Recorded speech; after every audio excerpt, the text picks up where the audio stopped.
নমঃ পার্বতীপতে হর হর মহাদেব।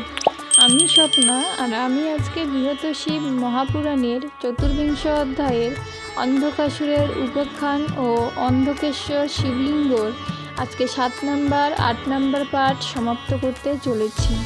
আজকে চতুর্বিংশ অধ্যায় সমাপ্ত হয়ে যাবে, তো তোমরা সকলে চলে এসো বৃহৎ শিব মহাপুরাণের মধুর বাণী শ্রবণ করতে। শ্লোকটি হল তত্রস্য তদা শম্ভুম ধ্যাতা সম্প্রথয়ত তদা অন্তকালে চ তাম দিষ্টা তদিশ্য ভবতি ক্ষণাৎ। শ্লোকটির অনুবাদ 7 নম্বর পাঠ থেকে শুরু করছি। তো অনুবাদটি হলো, এই রূপে ভক্তি ভরে অন্ধক তখন দেব দেব শঙ্করের করিল স্তবন। তবে অতি সন্তুষ্ট হইয়া পশুপতি সেইক্ষণে কহিলেন অন্ধকের প্রতি, তব কৃত স্তবে আমি হইয়াছি প্রীত, অভিলাষ করবর তব মনোনীত। যাহাই প্রার্থনা তুমি করিবে এখন, অবশ্য তাহাই আমি করিব পূরণ। হরের বচনে কহে দৈত্যেন্দ্র অন্ধক, অম্বিকা জননী মম আপনি জনক, আমি সেই মাতৃপদে করিনু বন্দন, তিনি মম সমধিক মাননীয় হন। হে মহেশ, যদি বর দানিবে নিশ্চিত, তাহলে দুশ্চিন্তা মম হোক বিদরিত। আর পূর্বে আমি করিয়াছি পাপ যত, এক্ষণে সকল তাহা হোক দূরীভূত।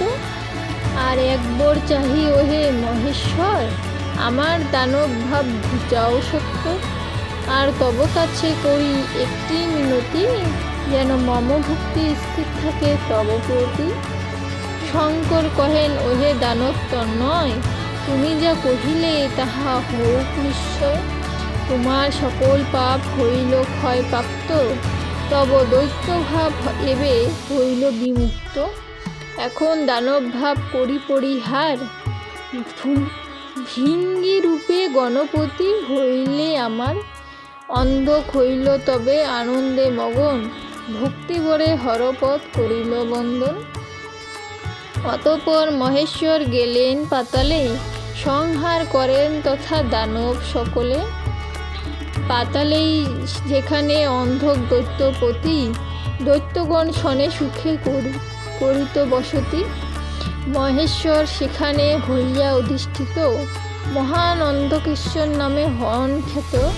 ভক্তিতে অন্ধকেশ্বরে যেবা পূজা করে, তাহার সকল সিদ্ধি হইবে অচিরে।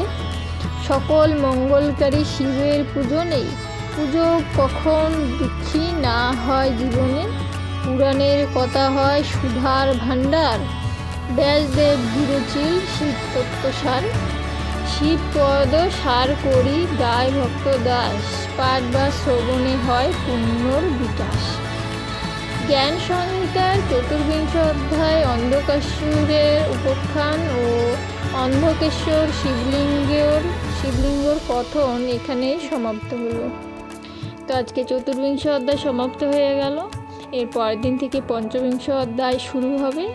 তো তোমরা সকলেই অবশ্যই শিবপুরাণের এই মধুর বাণী শ্রবণ করার চেষ্টা করবে বা শিবপুরাণ পাঠ করার চেষ্টা করবে।